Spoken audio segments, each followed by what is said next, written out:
Bienvenidos a Justicia Impositiva, un programa de Tax Justice Network, la red de justicia fiscal. Transmitido directamente desde Londres, uno de los paraísos fiscales del mundo. Les hablan Marcelo Justo y Marta Núñez. En este programa, Brasil, Odebrecht, el financiamiento de la política, corrupción, justicia y paraísos fiscales. Oxfam, una organización líder de la pobreza, coloca la justicia fiscal en el corazón de la lucha contra la desigualdad y la indigencia. Puerto Rico en default o los peligros del endeudamiento para financiar las cuentas fiscales. Y vamos al cine. Se estrena en Londres un documental que muestra cómo el Reino Unido perdió un imperio colonial, pero ganó un imperio financiero. Esto es Justicia Impositiva, un programa de Tax Justice Network, la red de justicia fiscal. El escándalo de la constructora brasileña Odebrecht sigue dando que hablar. En la edición 9 de Justicia Impositiva en marzo, mostramos cómo Odebrecht estaba haciendo temblar a 12 gobiernos de América Latina. El escándalo es una cofradía de la corrupción, en la que participan el sector público, el sector privado, banqueros y paraísos fiscales, y que tiene un nutrido elenco de expresidentes, jefes de servicios secretos, empresarios, congresistas y funcionarios. A partir de este programa vamos a analizar país por país los principales casos en la región. El punto de partida es Brasil, donde saltó el escándalo con el caso Lava Jato. El nombre Lava Jato, lavado rápido, surgió de las redes de lavanderías y estaciones de servicio que se usaban para lavar dinero, es decir, para convertir dinero sucio ilegal en dinero legal. La investigación reveló cómo este dinero ilegal aceitaba los contratos de la petrolera estatal brasileña Petrobras, poderosas empresas del sector privado y buena parte de la clase política. En este escándalo pronto cobró especial protagonismo Odebrecht, la empresa de ingeniería y construcción más grande de América Latina, con ingresos brutos de unos 40.000 millones de dólares anuales. En marzo del año pasado, la justicia brasileña condenó a Marcelo Odebrecht, presidente de la compañía, a 19 años de cárcel por corrupción, lavado de dinero y asociación para delinquir. Según la justicia brasileña, Odebrecht había pagado más de 30 millones de dólares en sobornos a Petrobras para obtener contratos e influencia. La repercusión política del escándalo que saltó a las primeras planas en el 2014 fue enorme y contribuyó al golpe institucional el año pasado contra la presidenta Dilma Rousseff, contra quien en realidad no pesaba ninguna acusación concreta ni por Odebrecht ni por corrupción. Al mismo tiempo hubo crecientes cuestionamientos a la actuación del Poder Judicial, entre ellas una célebre carta firmada por algunos de los abogados más prestigiosos del Brasil, en el que se acusaba a jueces y fiscales de violación de los derechos de las personas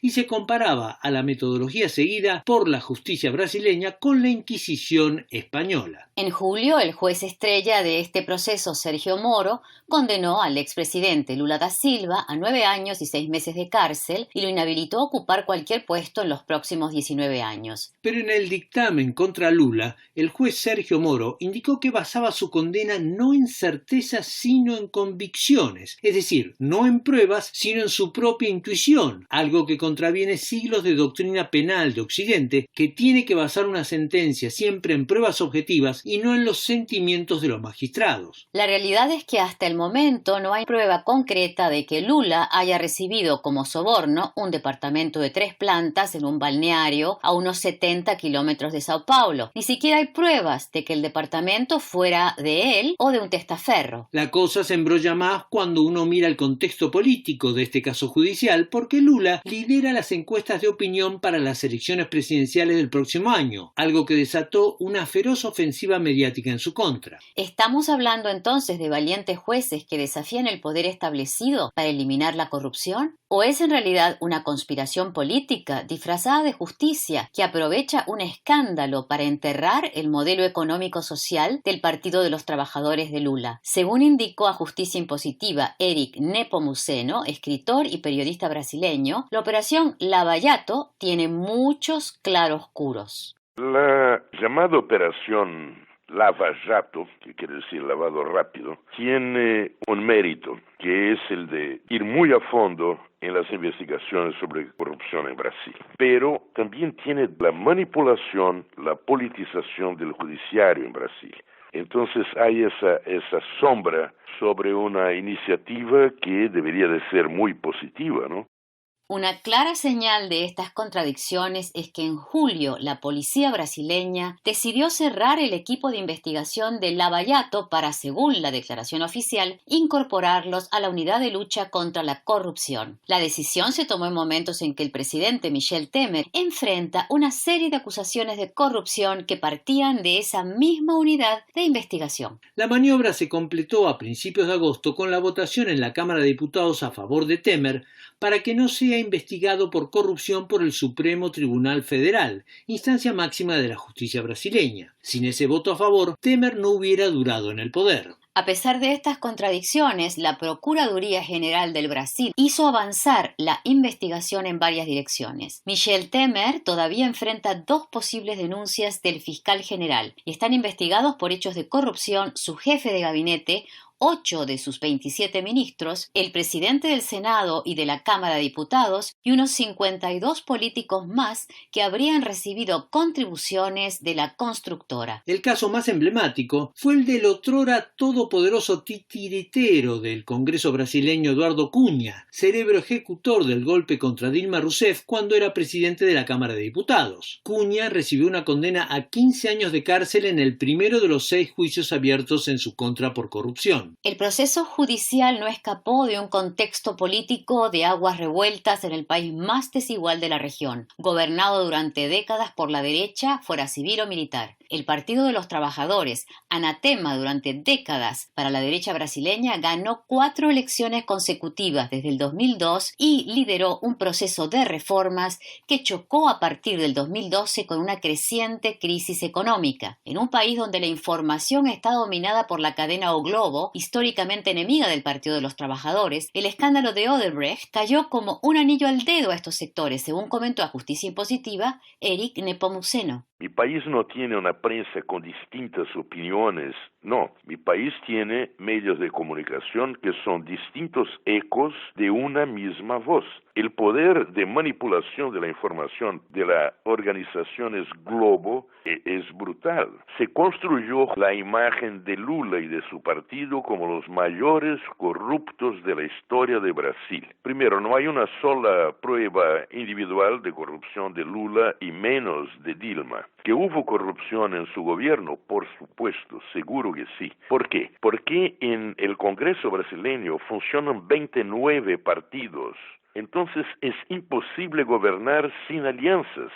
¿Y con quién el PT de Lula se alió? Con los partidos que estuvieron aliados a todos los gobiernos desde la redemocratización de Brasil. Y que esos sí son los verdaderos corruptos.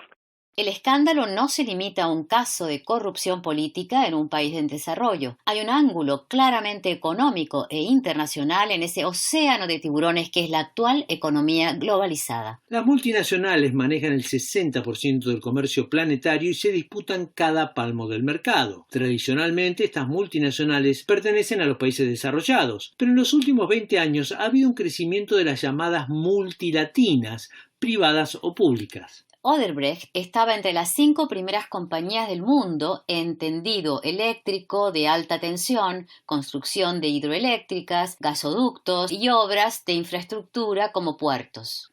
La otra gran pata del escándalo, Petrobras, estaba pisando con más fuerza a nivel internacional a partir de la investigación petrolera marítima, en especial con el descubrimiento del petróleo en la plataforma marítima brasileña, el llamado Presal, en 2006. Es decir, había un choque objetivo de intereses entre multilatinas brasileñas como Odebrecht y Petrobras y multinacionales del mundo desarrollado. Si a este cóctel se le agregan los paraísos o guaridas fiscales, el resultado es un terremoto, como explicó a Justicia Impositiva desde el aeropuerto de Roma el catedrático de la Universidad de La Plata en Argentina, Juan Valerdi, miembro de la Red de Justicia Fiscal. Petrobras, una empresa que hace 3 años emitió deuda privada récord en la historia del mundo por $60.000 millones justamente para iniciar las actividades de explotación de un yacimiento de petróleo no tradicional en el océano brasilero que se llama Presal y que hasta hace un tiempo, cuando Temer asume el poder, tenía exclusividad de exploración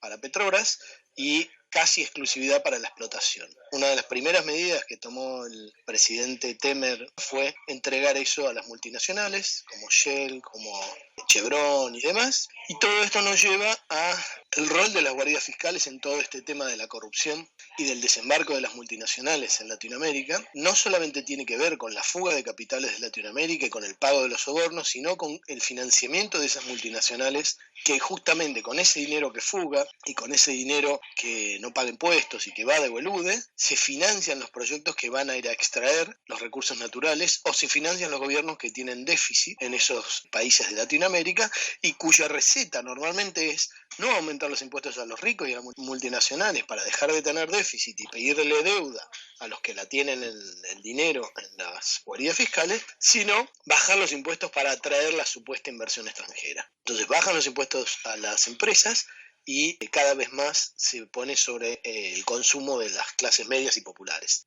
El resultado de toda esta situación es una de las crisis más graves de la historia de Brasil, que abarca la política, la economía y una sociedad polarizada, empobrecida y desilusionada. El desempleo ronda los 14 millones de trabajadores, el déficit fiscal los 50.000 millones de dólares. Varios sectores públicos disponen de presupuestos solamente hasta septiembre y un 60% de las familias están endeudadas.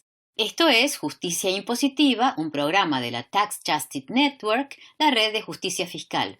No olviden que pueden seguirnos en Twitter, @J_impositiva. O suscribirse y recibirán nuestro programa mensualmente. Escribir a justiciaimpositiva15@gmail.com. Repito, justiciaimpositiva15@gmail.com. Una de las ideas centrales que llevó a la creación en 2003 de la Tax Justice Network, la red de justicia fiscal a la que pertenece este programa, Justicia Impositiva, es que la política fiscal y la evasión impositiva están en el centro de muchos males que aquejan a nuestras sociedades, entre ellos la pobreza, la desigualdad y la falta de inversión en educación, salud o infraestructura. En aquel momento, en 2003, esta idea era como un grito en el desierto, porque la política impositiva era para la mayoría de las organizaciones sociales y partidos políticos un tema oscuro, técnico, desvinculado de los grandes problemas sociales. Hoy la situación ha cambiado. Oxfam, una de las organizaciones internacionales más conocidas a nivel mundial por su lucha contra la pobreza y la desigualdad, ha puesto el foco en los últimos 4 años en la evasión fiscal planetaria, como una de las grandes fuentes de desigualdad social que enfrenta la humanidad. Oxfam publicó un informe con una cifra comparativa que dio la vuelta al mundo. El cálculo que hacía esta organización humanitaria con sede en Oxford, Inglaterra, era que 8 personas poseían la misma riqueza que los 3.600 millones de personas que forman la mitad más pobre de la población mundial. Repitamos el número. 8 personas acaparan la misma cantidad de dinero que 3.600 millones de seres humanos. Uno de los factores fundamentales de esta alarmante desigualdad es, según Oxfam, un sistema fiscal que permite a las empresas multinacionales evadir sistemáticamente el pago de impuestos. Esto es lo que explicó a Justicia Impositiva Anna Keistor-Arendar de Oxfam en el Reino Unido. Lo que tenemos realmente es un sistema fiscal roto, porque ahora tenemos corporaciones ricas, grandes, que trabajan en multitudes de países alrededor del mundo y no hay un sistema global de impuestos que realmente sirve para asegurar que esas grandes corporaciones estén pagando lo que deben en impuestos en los países donde están basados y donde obtienen sus ganancias. A mediados de julio de 2017, Oxfam publicó un análisis detallado de una empresa multinacional, que hoy se llama con sus iniciales, RB, que originalmente tenía de nombre Reckitt Benckiser. Esta compañía, RB, forma parte del famoso índice FTSE 100, que abarca las 100 empresas más grandes del Reino Unido y es una multinacional líder en la fabricación de productos para la salud, la higiene y el hogar que se venden en más de 200 países. Entre sus marcas más conocidas se encuentran Vanish, Durex y Dettol. En el 2016 la compañía declaró unas ganancias de aproximadamente 13.000 millones de dólares. Sin embargo, según Oxfam, RB está incurriendo en una masiva elusión tributaria en todo el planeta. Esta elusión impositiva de la multinacional corresponde a un cambio de estructura de su modelo de negocios a nivel planetario que le ha permitido ahorrarse más de 300 millones de dólares anuales. RBE realizó 2 reestructuras en 2012 y 2014 para cerrar lo que eran oficinas en distintas partes del mundo donde ellos operan y concentrar sus operaciones en 3 países: Singapur, Dubái y Holanda. Esos 3 países todos tienen niveles de impuestos bajos, todos son considerados paraísos fiscales y en consecuencia a esta reestructuración la compañía RBE empezó a pagar menos impuestos. Eso incluye 60 millones menos en lo que la compañía nombra Developing Markets. Developing Markets incluye países en estado de desarrollo.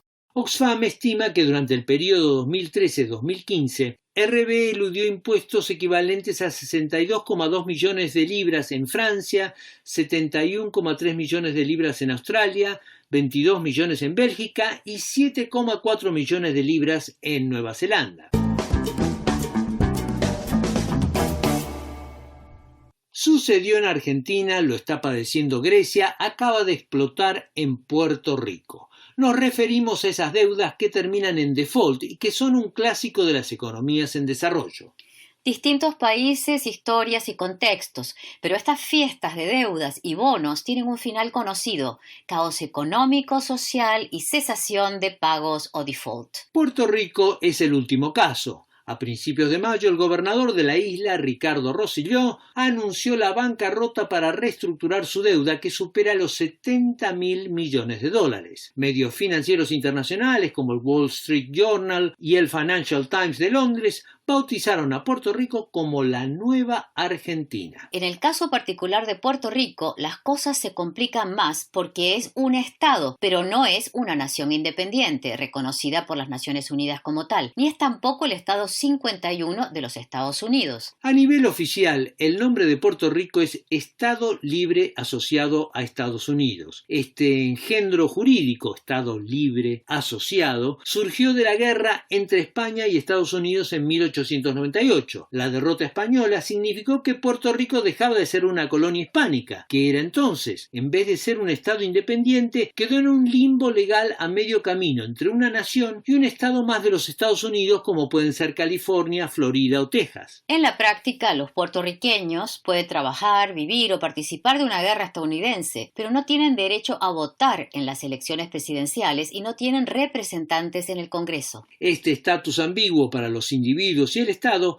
fue condicionando la política económica impositiva de Puerto Rico y es una de las razones detrás de la actual crisis. Justicia Impositiva entrevistó a Sergio Chaparro, del Centro de Derechos Económicos y Sociales de Nueva York. Esto fue lo que dijo Chaparro. Puerto Rico, al igual que los países localizados en América Latina, comparte una característica de sus sistemas tributarios, y es que se trata de sistemas en general regresivos, donde la carga de la tributación se ha recargado sobre todo en impuestos al consumo e impuestos al trabajo, a las rentas provenientes del trabajo, y se ha desaprovechado el potencial que tienen impuestos como la renta personal o los impuestos a la propiedad inmueble, que son más progresivos, para recolectar los impuestos que permitan cumplir al Estado con sus obligaciones. Esas fallas en la tributación desplazan la necesidad de financiamiento del Estado hacia otros mecanismos distintos a los tributos, como lo son, por ejemplo, la deuda pública. Como decía Sergio Chaparro, un sistema fiscal justo y progresivo sirve para combatir la pobreza y la desigualdad y al mismo tiempo da un margen mayor de independencia respecto a sus acreedores. El resultado, cuando no se sigue este círculo virtuoso, está a la vista. En Puerto Rico hoy la tasa de pobreza es de 45%, el desempleo dobla la media de Estados Unidos y más de 300.000 personas emigraron al continente desde que empezaron a perfilarse los primeros esbozos de la crisis en 2005. Dimensionemos estos 300.000 puertorriqueños que emigraron a Estados Unidos. Se trata del 10% de la población total. Y aquí volvemos al problema del estatus especial de Puerto Rico, porque al no ser un estado no puede recibir la asistencia del Fondo Monetario Internacional internacional en casos de quiebra, pero como tampoco es un estado pleno de los Estados Unidos, no puede acogerse a la ley de bancarrotas estadounidense que cubre a empresas privadas, pero también a municipios y estados. La ley promesa, aprobada por el Congreso en junio del año pasado, fue un intento del gobierno de Barack Obama de resolver la crisis y lidiar con esa anomalía colonial que es Puerto Rico. La ley permite al gobierno de la isla entrar en el proceso de bancarrota que pone un freno a las demandas judiciales e impone un proceso de renegociación. ¿Es esta la salida? Esto es lo que dijo a Justicia Impositiva Ignacio González, asesor de campañas de la ONG Jubilee Debt USA, que lucha a nivel mundial por una solución justa al tema de la deuda. La ley promesa, aunque no es perfecta, le permite a Puerto Rico, a través de su título 3, un procedimiento de quiebra amplio, en el sentido que cobija el 100% de la deuda, que eso no se ha visto tan siquiera en otras jurisdicciones, donde se pueda contemplar el 100% de la reestructuración de la deuda. Nosotros entendemos también que la deuda de Puerto Rico debe ser auditada, que en estos procesos no es algo inusual. Ignacio González, asesor de campañas de la ONG Jubilee Debt USA.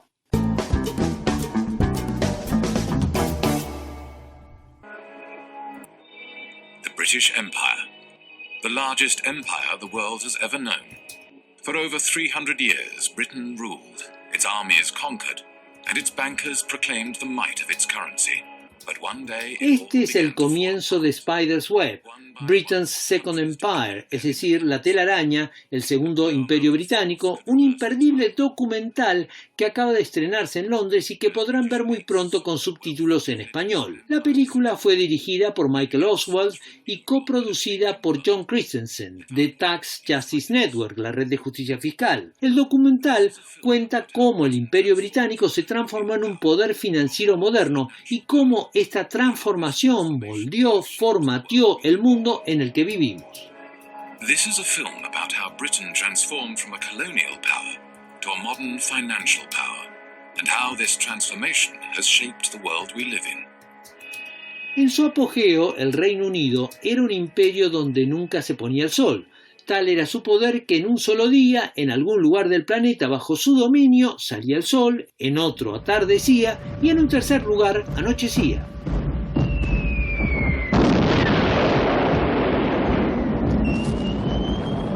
La Segunda Guerra Mundial cambió esta hegemonía británica y mucho más. Los acuerdos de Bretton Woods, firmados en 1944 hacia el fin de la Segunda Guerra Mundial, diseñaron un nuevo orden mundial.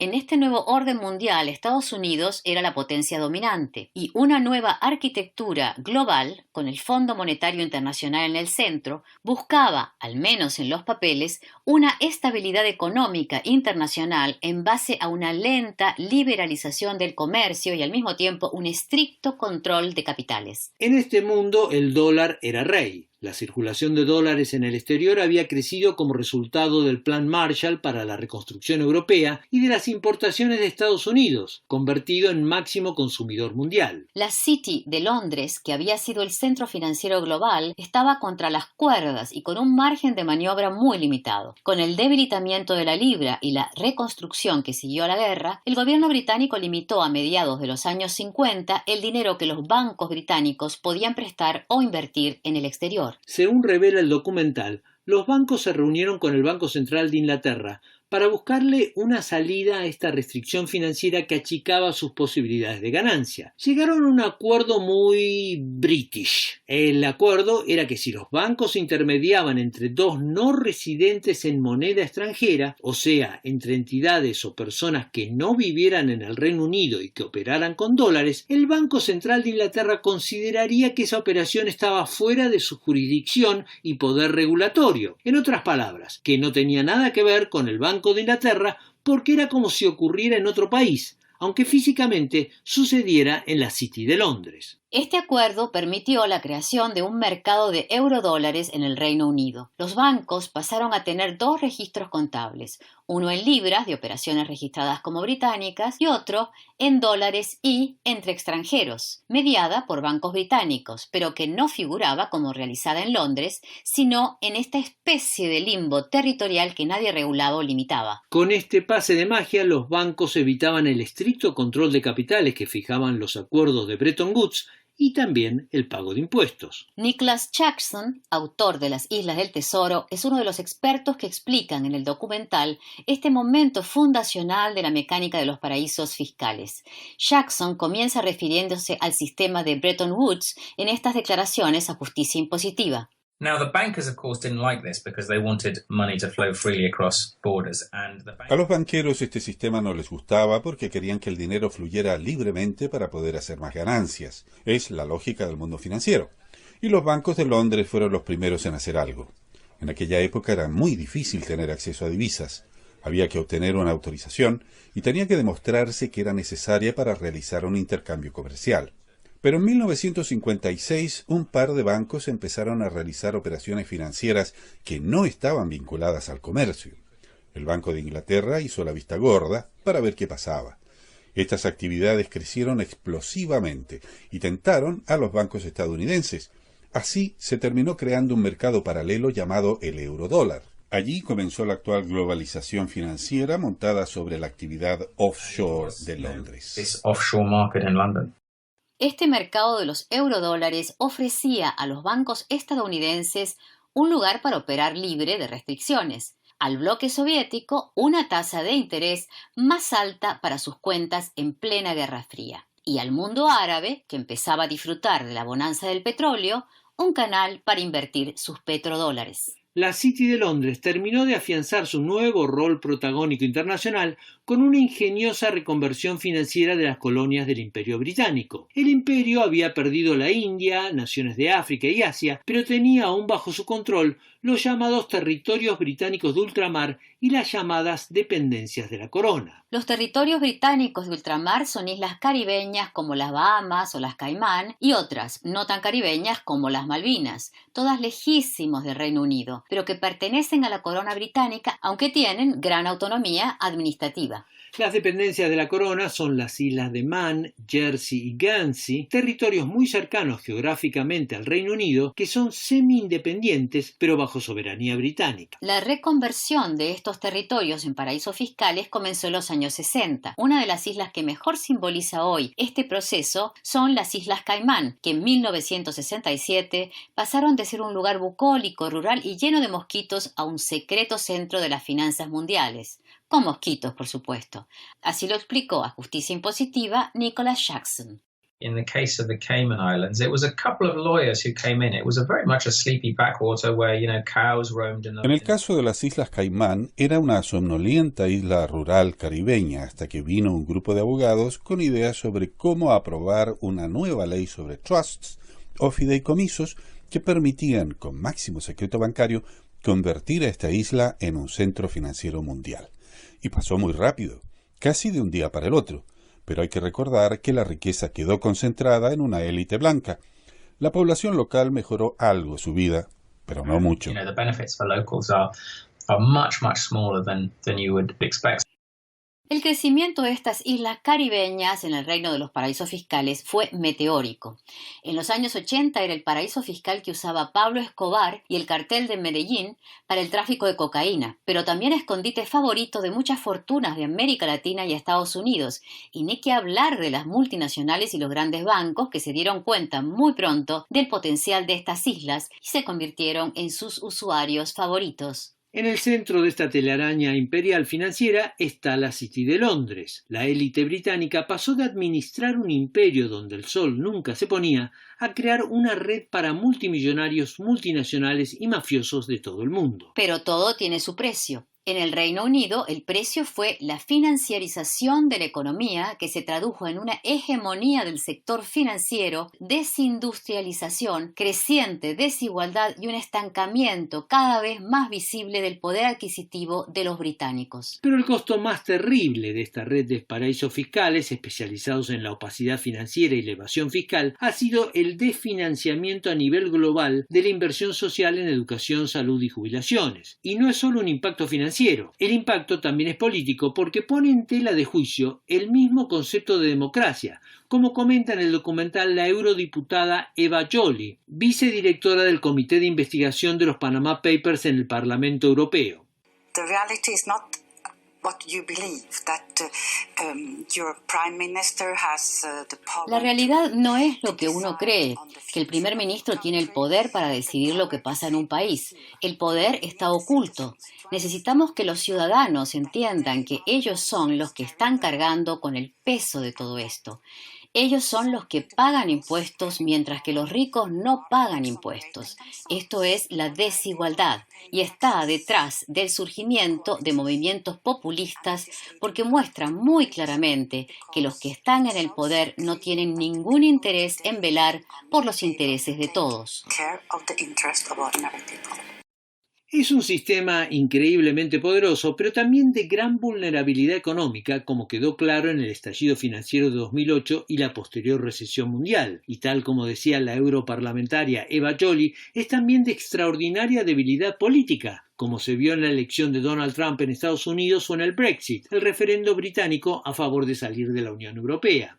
En resumen, el poder enfrente es gigantesco, pero tiene también pies de barro. En definitiva, el futuro está en nuestras manos. La historia la hacen los seres humanos. The Spider's Web, Britain's Second Empire, La telaraña, el segundo imperio británico, que acaba de estrenarse en Londres, será presentada en festivales en inglés y español, y esperemos que muy pronto esté en las pantallas del mundo hispanoparlante. Para los que estén interesados, hay más información en www.spiderswebfilm.com. Los mantendremos informados. Llegamos así al final de esta edición de Justicia Impositiva, un programa de la Tax Justice Network, la red de justicia fiscal. No olviden que pueden seguirnos en Twitter, @j_impositiva, o suscribirse y recibirán nuestro programa mensualmente. Escribir a justiciaimpositiva15@gmail.com. Desde Londres los saludan Marta Núñez y Marcelo Justo. Hasta la próxima.